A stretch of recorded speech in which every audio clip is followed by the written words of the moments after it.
This is my favourite Robert Johnson tune. It's called From 4 Till Late.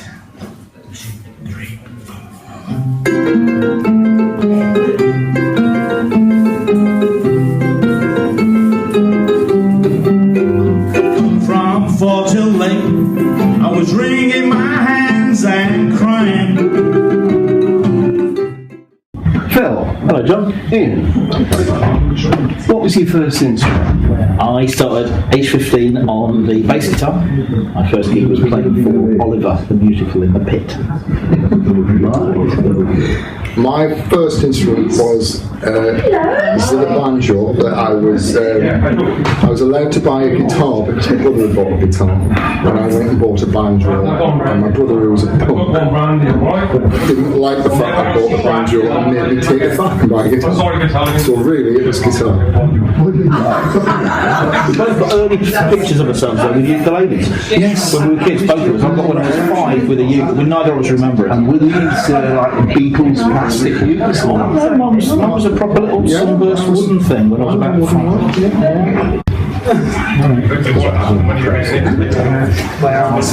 When did you first hear your music in the style which you play today? I was very much on the folk scene, so early on I probably heard a couple of guitarists and folk clubs play it. People like Isaac Guillory, I was a big fan of. But I was at university. I started university when I was 17 going on 18, and my friend Matt had a massive collection of old blues records. And I remember going around the second-hand record shops looking for things and finding some wonderful old records and taking them back to his flat and playing them. So yeah, I was probably about 17, 18 when I heard that sort of stuff. I was a lot younger actually. I was at primary school, and my music teacher was about to retire, and she was, I didn't realise at the time, but she was an old flapper girl. She used to have the sort of the cloche hat and peak coat and wrinkled stockings and all that. And we used to have special music lessons where she'd send one of us to the shop for whiskey and sweets, and we'd hide behind the piano and eat sweets while she drank whiskey and played all these old songs. This explains a lot. And we did a school production where we had top hats and canes, and we sang loads of the songs that we do now. I've sort of come back around the very long way around. Phil, Ian, how long have you two played together? It was just when my youngest daughter was born, we were trying to get together to form the Re-Entrance, which was 2007. So next year it will be our 10th anniversary. Yes, indeed. Yes. Yeah, That's very soon. that is scary. Yeah, 10 years. 10 long years. How many years were the Re-Entrance running for? About 6.5. 6.5. And a lot of gigs every year, sort of like 100-ish gigs a year. So yeah, we were exhausted by the end of that. It was fun. We know each other pretty well now, old. We do. Yeah. Hotel rooms. We see more of each other than our respective wives. Yes. Yeah. Fatal. Okay.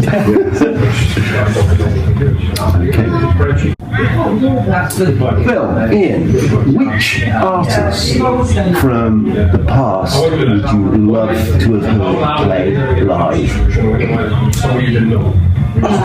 It'd be a tie really between Son House and Charlie Powell. I really couldn't separate them. Both of those I would have loved to have heard, particularly when they were in their prime, when they were younger men. Both of them astonishing performers and astonishing vocalists and really, really powerful stuff that I still love to listen to today. So it'd be one of those two. Django. Yeah. Django. Paris. Sitting there. 1924. Yeah. Legend has it that Segovia asked, after hearing in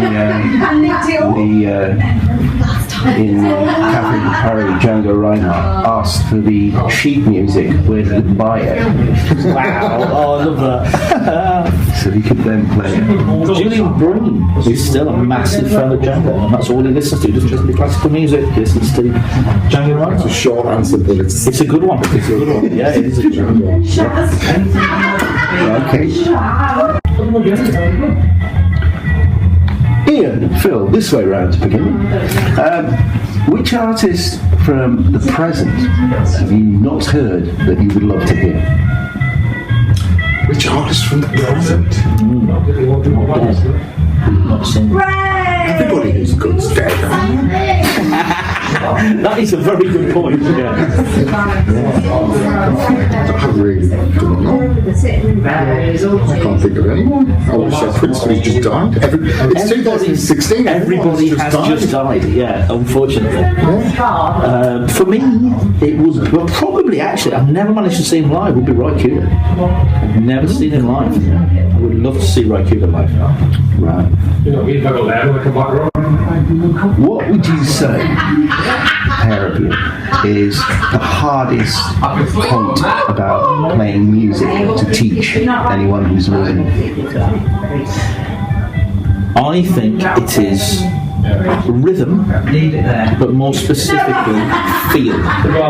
Really hard to teach somebody. You can teach somebody a 2-chord song and then get the chords in no time, but it's just getting that feel that makes people want to tap their foot, where it's just subtle stuff. It's not just timing, it's emphasis and just how you work with the beat. It's very, very hard to teach. Very quantify, isn't it? It is very hard to describe. Yeah, I have heard it said that when drummers teach drumming, that the first thing you have to try and teach is someone this is how to drum loud and this is how to drum softly. Yeah, none of them get past the first lesson. They do how to drum loud, and then you never see them again because they've got a gig. That's right. Would you say that the standard of ukulele player in clubs these days is rising to the extent that we're going to see more small groups of people playing ukuleles with other instruments normalised as an instrument, as it were, or that there will just carry on being ukulele groups that you go to and the others are just almost excluded? I think there's both. I think a lot of the clubs are really, really good social organisations. It's make your own entertainment. It's going down the pub. It used to be a guy playing on the piano and everyone had to sing song.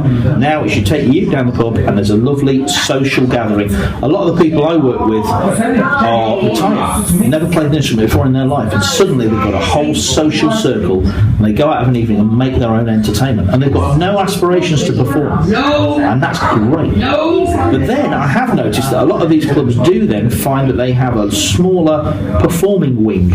They have there might be 30 in the club, but 10 of them might go, we'd quite like to do some gigs. So they might go and do the local beer festival and stuff like that. And I do think, from playing uke from the days where, in the UK, when we first got together, we tried to form a band. I could only find him. There was nobody else. The Reentrants were not supposed to be a duo. They were supposed to be like the Ukulele Orchestra of Great Britain. As far as I know, that advert is still on the wall in the music shop. Not a single call. Never answered it. Never answered it. It was just him and me. Whereas, I think now people are able to bump into other people who fancy doing that, and they do it. Open to it. And I also think that festivals help. Yeah, nowadays I think people do sort of go, we've been playing a little bit now. The next natural, logical step is to perform. Go and get a gig. And we'll get a gig. I don't know where that came from. But they do get hooked. They do a gig, and then a lot of my students come to me and go, I did my first gig this week. Oh, fantastic, that's great. When's the next one? I'm hooked. When's the next one? They just want to keep as if that is the natural progression from hobby on to gig. It's very quick with the ukulele as well.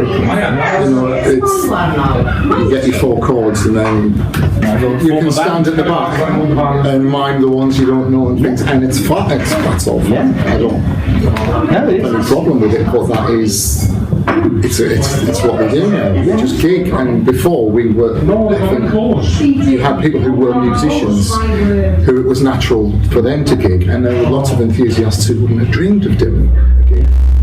But that's just blurred together now, isn't it? Yeah. Bit of a grim question, this, but as sadly we just hear that Leonard Cohen has passed on.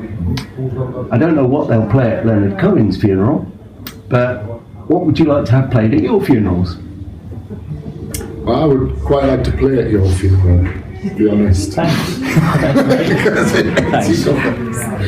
I would like Living in the Sunshine, Loving in the Moonlight by Tiny Tim and his full band with the spoken bits at the beginning and end because they're hilarious. I want people to have a laugh at mine and weep and women to throw themselves on the casket. Yeah. Happy enough there. The jokey answer is I would like Fire by the Crazy World of Arthur Brown, just to see the look on my relatives' faces when it started kicking in as the coughing disappeared. But probably Sunhouse singing John the Revelator, which is acoustic, a cappella, just him banging on his leg, this great voice ringing out. I think that would be quite a nice one to hear as I disappeared into the Although I hope I don't hear it because that means I'm alive and that's banging on the lid of no. So well, my funeral's going to be a lot more fun than yours. It is, isn't it? Oh yeah, mine's going to be really morbid and much weeping and moaning. There'll be nobody weeping. No, there won't be anyone. But as we said, our fates are tied. Yes. We'll die in a car. We often home from a gig, so there you go. Yeah, we often used to talk about this in long car journeys in the middle of the night, especially dangerous car journeys through snow and ice. And we'd try and think of the most inappropriate song that the other one would have to play at our funeral. And yeah, that's a good game for anybody. It is. Living in a Box, I was a favourite. Yeah, Living in a Box is a good one. Yeah. As ukulele players, would you say that the majority of competent and above ukulele players have come from guitar or straight from ukulele? That's an interesting one because a few years ago I would have said that a lot of the ones I rated had come from other instruments, apart from one or two who played since childhood. But now there are lots of people starting on the uke who are getting really very, very good. And I think that's a movement between taking the uke up because you weren't so great on something else, or you just wanted to have a different sound, which is how I started. I played guitar and I wanted to have something different for a few songs, so I picked up other instruments and the uke was one. But I think now there are a lot of people who have started on the uke who are turning into some really, really fabulous uke players. I'd agree with that. I think in the older days, if you were from Hawaii or Canada, which both have schools programs, all the good ones that were straight from ukulele from the get-go were either Hawaiian or Canadian, and everybody else who was halfway decent tended to have come from something else, I think. We've noticed at the festivals though how everyone's getting really good nowadays. Yeah, it's a very easy transition to make from guitar to uke. Do you notice when you see players who are obviously competent that there are very few? Remco springs to mind. Is one of the few who hardly ever touches a bar chord, whereas a lot of us who come from a guitar background, the bar is not a problem. Although, do you know what? I think that's possibly because a lot of the music Remco plays, coming from that period, lots of that music is full of dominant seventh chords. And they're a 4-note chord. You've got 4 strings. Yeah. So you can do all these nice shapes with 4 fingertips. And the more poppy, rocky stuff, which is based in majors and minors, you have to bar more and more. So that old time stuff, I don't bar a great deal. Yeah, I think it's stylistic. It's the way it's built around all that old jazz and it's based around loads and loads of dominant seventh chords. It's about volume as well, with a lot of that old stuff that predates all amplification and pickups and projection. It's about projecting, and you do get it. It can get louder, ring louder if you go down the bottom end. Oh yeah. Once you're up the dusty end, it starts to choke off a little. It does. A lot of those tunes had arrangements at that time to be as loud as possible. The Royce Met, people like that, where there's no amplification on the big stage, they had to somehow project that sound out there. Hammer it out. And Remco does that. He does. Somebody like Off does the same. Both great songs. Really loud right hand. It's brilliant. Excellent. Phil Doleman, John Tribe. Ian Emmerson, thank you very much. Thank you. From fall till late, I was wringing my hands and crying. I believe to my soul, my daddy's go forth bound. From Derby to Tenby is a hell of a long, long ride. Yeah, from Derby up to Tenby is a hell